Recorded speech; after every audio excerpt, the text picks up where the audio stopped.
Is there such thing as a perfect game? You can combine all the elements that make a great game together, but is it considered perfect? They say that beauty is in the eye of the beholder, but what if many agree with your opinion? Does that make it true? It's gonna be a great debate. We might cry, we might laugh, but we are certainly gonna have some fun. Today, we will dive into what makes this game so iconic. Welcome to episode 2 of Throwback Gaming, Saints Row 2.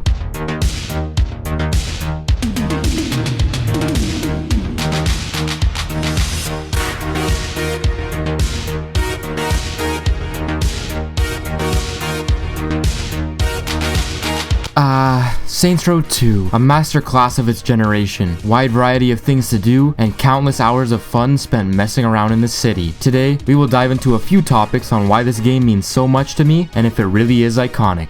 I've broken it down into many subcategories. We will be looking at mechanics, storyline, setting, characters, activities, and extras. What does that spell?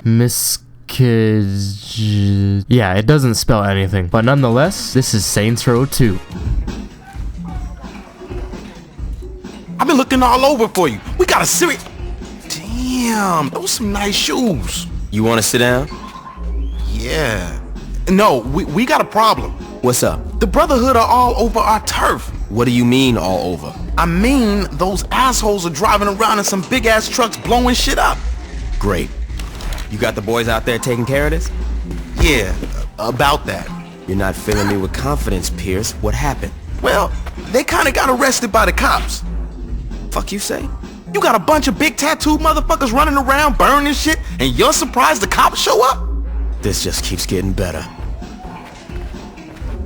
Saints Row 2, a generational masterpiece in my opinion, and for good reason too. We are going to be taking a look at the mechanics to start things off because, well, that's the heart and soul of every game really. Whether it's in car or on foot, Saints Row 2 definitely has its own distinct mechanics. You either hate it or love it. The mechanics are more on the arcadey side of things, but I do enjoy them a lot. I like the ragdoll physics, crashes in cars feel like they have weight to them, cars have suspension when hitting bumps, and the overall movement feels decently fluid. Great fighting mechanics too. Hit your enemy a couple times to trigger a full-on wrestling move to take down your opponent. You can even change your fight style, walk style, facial expression, and much more that involve the mechanics. As you can see, even if you don't like the way they play out, you can't deny that there isn't a vast array of options to choose from. The shooting mechanics offer a variety of ways to end your opponents as well, or you could simply use the sidewalk as your road. Either way, for that, I give overall mechanics an 8 out of 10.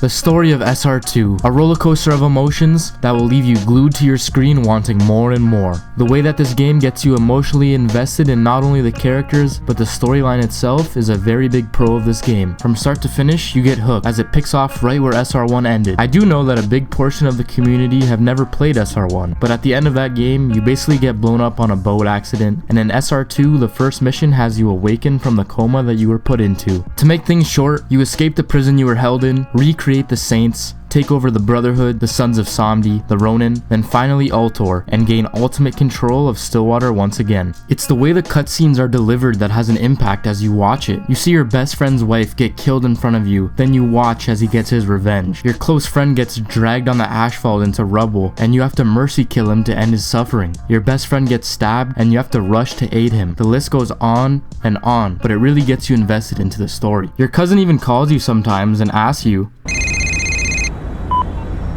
Nico, it's Roman. Let's go bowling. Okay, wrong game, but fuck Roman, I don't want to go fucking bowling. Nevertheless, forgive my bias, but I'm gonna have to give the storyline a 10 out of 10.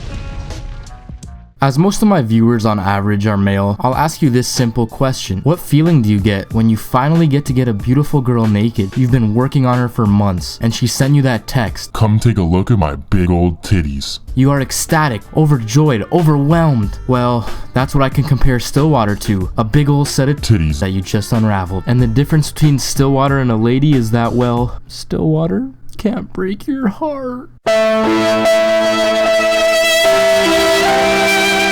Okay, I'm so sorry for that ear rape. Let's just move on. let's just move on. In Stillwater, you'll find a vast array of places to go, things to do, and secret areas and crevices to travel. One minute you'll be driving to a mission, the next you'll get lost in the map and find yourself in an underground sex dungeon with blow-up dolls. There's over 21 unique districts in Stillwater that all stand unique to each other. One second you'll be in the deep suburbs, the next you'll be in the trailer park district, then maybe you'll end up in Chinatown, and then maybe the museum district. In this map, it's so easy to get lost in what it offers you. It's like that crazy girlfriend that just keeps sucking you back in. No, stop it, I don't want to go back, stop! Okay, no, that's a bad metaphor because Stillwater is a place that you want to go back, with a plethora of places to go, even with the interiors, strip clubs, a giant shopping mall, a nuclear power plant, the hidden pyramid, a freaking prison. It's like the list just goes on and on and on. You'll notice a trend here in this video in that I really don't have much negative to say about this game because I feel as if it was almost done perfectly. It's not the fact that the map is huge in size, but the very districts next to each other give it the illusion that the map is way larger than it actually is. The only map I can compare it to is San Andreas because they both have similar feats in that every area feels like none other. That's just talking about the map too, as there are still inhabitants in Stillwater. The pedestrians are unique, fun, and unpredictable in this game. Again, every district has its own unique peds, and you'll oftentimes have an awesome encounter with them as well. It's my path for the last time, Nightblade.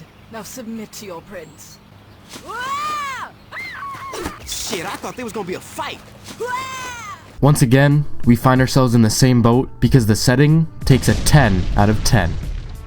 Johnny Gat, Shondi, Pierce, Carlos, Marrow, Shogo, the General, Veteran Child, Tobias, Laura, Mr. Sunshine. All of these people are part of what makes up the characters in Saints Row 2. They help develop not only the storyline, but your investment into the game. You either really care about them or really want to see them die. Take this for an example. When Jessica kidnaps Carlos and drags him until he's critically injured, you have no choice but to want to kidnap her yourself. And although sweet justice was served to her, the character development is what really drove your hate towards her. Or how about the ultimate betrayal from Saints Row 1? You finally get to have your revenge on Julius for trying to kill you, where you and him confront each other for the last time in an emotional and powerful scene. As you can see, the characters are what make up the story, gets you hooked, gets you invested. They can also be fun too. You can call them in as homies and fuck around with them. And although no, you can't go bowling, you can still blow shit up together. Every character have their own unique traits and act a certain way. Johnny Gat is a gun-crazed psychopath badass who always has your back. Shondi, well, let's just say Shondi, she's a used toy, but that helps you get information on other gangs because of all of her associates. Pierce is always there for some comedic relief, whether he's joking or most of the time you're joking on him, and those are just a few characters to name. As you can see, each have a personality that you either hate or love. Not only that, they do tie directly into the story and you get hooked on the plot as well. For all these brilliant reasons, I give characters a 9 out of 10. Yo, captivity, acclivity, declivity, festivity, motivity. Let me break it down for you cause we're talking about activities. Okay, I'm really sorry you had to listen to that, but let me bring it back cause it's time to attack. Okay, for real, I'm done. Son. If the main story is like bread and butter, then activities is like a fork and knife. Well, I don't see why you need a fork and knife to eat bread and butter, but let's just pretend like that makes sense. All activities you do earn cash, respect, and sometimes unique rewards. Although no activity is available right from the beginning of the game, most become unlockable fairly early on. The reason why I called activities the fork and knife is because you need respect to continue on with the missions in this game, and the best way to acquire respect is through activities. Each activity has 6 levels, with each level getting harder and harder and harder and harder and harder and harder. There's a total of 18 different activities in SR2, all with varied objectives and playstyles, ranging from fuzz to mayhem, maybe throw in some demo derby, insurance fraud, and if you're feeling shitty, you can play some Septic Avenger. Activities are the way you progress through the story, but they don't feel like a chore whatsoever. They are enjoyable and add extra light into the breathing world that is called Stillwater. In fact, you may find yourself distracted for activities with hours at a time. Maybe you really want to start pimping bitches. Well, start snatching those hoes. Ever wanted to be an escorts driver? Well, sign up today. You see, there's really no limits when it comes to the activities. It's a nice, lighthearted break from the tense storyline that gets you emotionally attached. And for that, I have no choice but to give activities a 9 out of 10. That's not where the fun stops in Saints Row 2 though, as there are also diversions. Stunt jumps, barnstorming, secret areas, CD collection, driving stunts, vehicle surfing, base jumping, store holdups, and mugging are all in the arsenal of things to do in this never-ending cluster of things. There's even gang tagging, ambulance EMT, fire truck, towing, taxi driver, 2 hours later. tow truck, racing, hostage, zombie uprising, blackjack, poker, streaking, and drive-bys. I was planning on sticking to single player only, but I'll mention that this game has a fully fleshed out PvP multiplayer with 12 different ranks and many things to unlock and do, with various game modes. SR2 also had a co-op to play with a buddy, so who's to say Saints Row 2 isn't the complete package? From top to bottom, covered like a dirty whore in content. For that, the only thing left to do is give the extras an 8 out of 10. Okay, we covered it all, and now it's time for the final grades. Mechanics with 8, storyline with 10, setting with 10, characters with 9, activities with 9, and extras with 8. Thus making Saints Row 2 have a grand total of 56 out of 60, which now officially makes it Throwback Gaming's top rated game of all time. For now. So sign up for Saints Row Underground today, and if you haven't already, I suggest you watch episode 1 of Throwback Gaming, because I feel like that's one of my better produced videos. But until then, this is RPG signing out, bitch.